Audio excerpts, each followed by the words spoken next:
C'est la fête de la science, troisième édition, un partenariat entre le ministère de l'Enseignement supérieur et de la Recherche scientifique, la Cité des sciences de Tunis, le Palais des sciences de Monastir et la société civile. Et pour faire toute la lumière sur ce qui se prépare en cette fin octobre, avec nous au studio 1 d'RTC, Madame Najwa Baye, directrice scientifique à la Cité des sciences. Bonjour Madame. Bonjour Walid. Alors, ambiance festive, Oui, ambiance de vacances. Oui, moi je te félicite pour cette belle ambiance déjà au studio. Oui, c'est vrai, ils ont mis le feu, hein, nos amis japonais, dans le calme, mais ils ont mis le feu, ça c'est certain. J'espère que la même ambiance se répétera, se reproduira la semaine prochaine, parce que vous allez parler science durant 2 jours, et science de manière ludique, on va dire. Alors la fête de la science, c'est une tradition dans les centres de sciences dans le monde entier. En Tunisie aussi, oui. On est à notre 3e session. Et d'abord, c'est une entrée gratuite. Donc, toutes les personnes qui veulent accéder à la fête de la science à la Cité des sciences, au Palais des sciences de Monastir, et même à Tataouine, au village des sciences à Tataouine.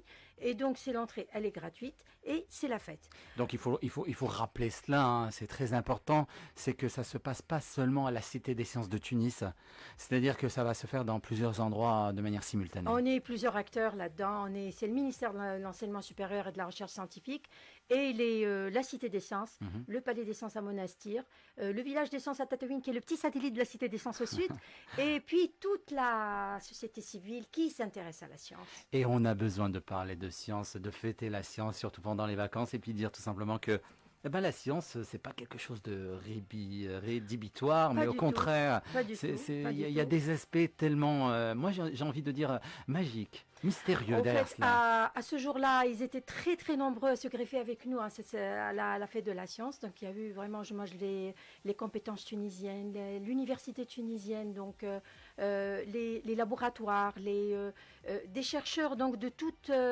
sortes de disciplines, en plus de la société civile. Eh bien, il y a énormément de compétences qui vont participer pendant 2 jours à la Cité des sciences, et les conférences, et les stands d'animation avec des start-upers tunisiens aussi, des posters, des ateliers ludiques mais sympathiques dans les pavillons. Et là, les habitués de la Cité des sciences connaissent un tout petit peu ce que c'est les températures au-dessous de zéro. Donc, ils connaissent aussi ce que c'est une éclipse. Ils savent comment faire pour comprendre ce que c'est la cuisine culinaire, la cuisine un tout petit peu autrement, donc la cuisine healthy. Et j'en cite d'autres, mais c'est très trop long. Il y a une trentaine d'ateliers. Il y a une trentaine d'ateliers. C'est incroyable, effectivement. Vous touchez à tout, vraiment à tout. Et puis, l'objectif, vraiment, c'est de faire découvrir aux plus jeunes les métiers qui ont un lien avec la science, la science aux sciences, au sens large. Je pense, Walid, aussi que c'est le rôle de la Cité des sciences d'ouvrir ses portes aux chercheurs principalement, parce qu'ils sentent tellement bien dans leur laboratoire qu'ils ne veulent pas en sortir. Je m'excuse de dire ça, mais aussi c'est notre rôle de construire cette passerelle entre le monde de la recherche et le citoyen. Voilà, il faut leur dire qu'il n'y a pas que les labos dans la vie. Voilà, il n'y a pas que des labos dans la vie, et il faut bien qu'ils montrent aussi aux citoyens de se faire connaître, de faire voir qu'est-ce qu'ils font avec leur tablier blanc à l'intérieur de leur laboratoire. Et dans le monde de la génétique, médecine, physique, il y a aussi le monde de l'agronomie, il y a la poconie qui est une nouvelle science, une nouvelle technique, donc de planter des plantes. Il y a pas mal de sujets qui sont attrayants et qui sont surtout, il y a des choses qu'on connaît pas, il y a des métiers qu'on connaît pas, qu'on vient de découvrir. Ce n'est plus la science académique qu'on a faite dans les années, au moins lors de ma formation, les années 90 et tout ça. Maintenant, c'est devenu, la science va sortir vers la société. Il y a pas mal de choses à montrer. Il y a pas mal de façons à... C'est vraiment de la co-construction. Hein. C'est vraiment, dire que la science, elle est à la portée de tous avec Internet, et puis il faut intéresser la génération Z par rapport effectivement à tout ce qui est en relation avec ce monde de la science. C'est pour ça que votre objectif, c'est vraiment de mobiliser un petit peu les gens, les scientifiques, les associations, à travers un appel à participation. De participer surtout à la culture scientifique. Exactement. C'est que la science aussi, elle peut être culturelle. Oui. Il ne faut pas se dire qu'il n'y a que l'art qui est culturel, mais même la science est culturelle, parce que il y a pas mal de façons de montrer la science au public. Il y a le théâtre, il y a la musique. Et d'ailleurs, on aura le 30, on aura Mohamed Gharbi qui sera avec nous. On va être Effectivement. vraiment honoré de le recevoir une deuxième fois, puisqu'on l'a reçu en 2018 à la Nuit des Étoiles. Et il y a aussi une troupe de l'école Kendi, Zada Kif Kif, qui vont participer avec nous le 30, le premier jour de la fête de la science. Mais en même temps, il y a surtout ce qui est spectaculaire à montrer aux gens. Il y a aussi le success story. Maintenant, il y a des jeunes qui réussissent et qui donnent beaucoup d'espoir. Il faut qu'ils montent sur scène et qu'ils expliquent un tout petit peu leur cursus, mais vraiment en 5 minutes.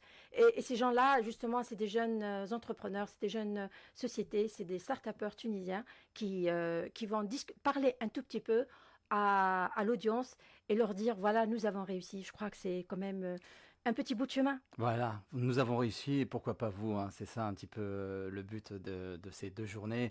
Il y aura des conférences, des ateliers en salle, des expos, des stands, manips, chercheurs, start-up, activités artistiques, posters, projections, des jeux et puis visite guidée forcément. Oui, forcément. Il y a aussi une invitée Et pas n'importe laquelle. voilà, c'est professeur Sylvie Vauclair. Donc Sylvie Vauclair, c'est une professeure émérite à l'Université de Toulouse. Elle est astrophysicienne. Mhm.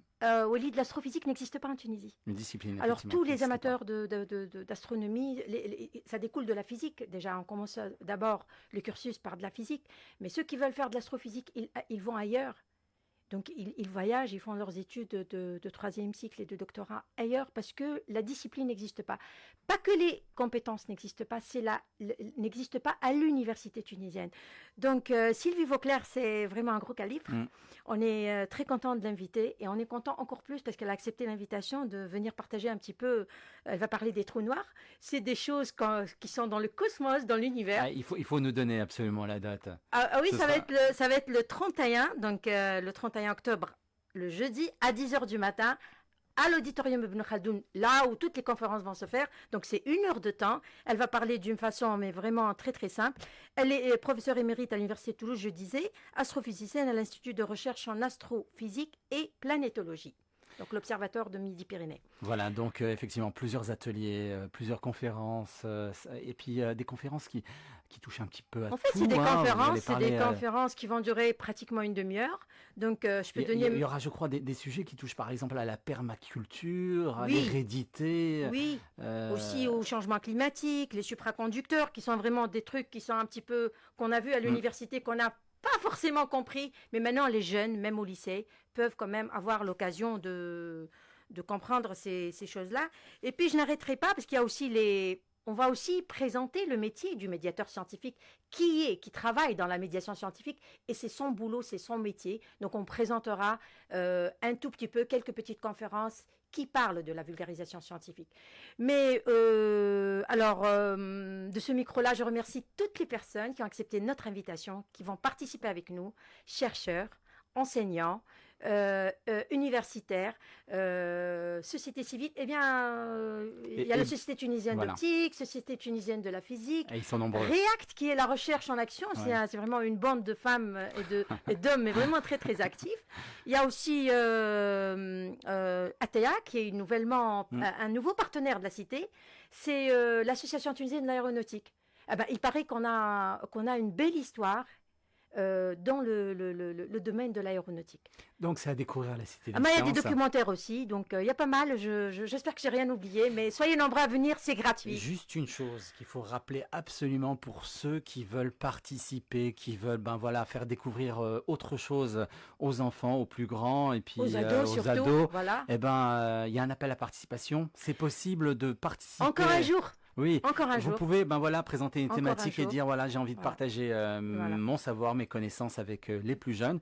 Tous les détails sur le site www.fêtedelascience.tn. Et œuvrant tous à tisser cette culture scientifique et la vulgarisation de la science. C'est nécessaire pour nos sociétés, notre société, c'est nécessaire pour tout le monde et c'est aussi de la culture. Eh ben, merci beaucoup, Madame Najwa. Et merci encore une fois. On rappelle que vous êtes la directrice scientifique à la Cité des Sciences et que ces journées pour fêter la science sont des journées portes ouvertes, l'accès totalement gratuit et qu'elles se dérouleront les 30 et 31 octobre prochains. Très bonne journée à vous. Merci Walid pour cette invitation. Merci à vous. Voici, c'était pour la science, pour la musique. À suivre les Temptations sur RTCI. Papa was a Rolling Stone sur RTCI. Bon week-end. plus grands tubes, une seule fréquence. Tous les goûts sont réunis sur RTCI.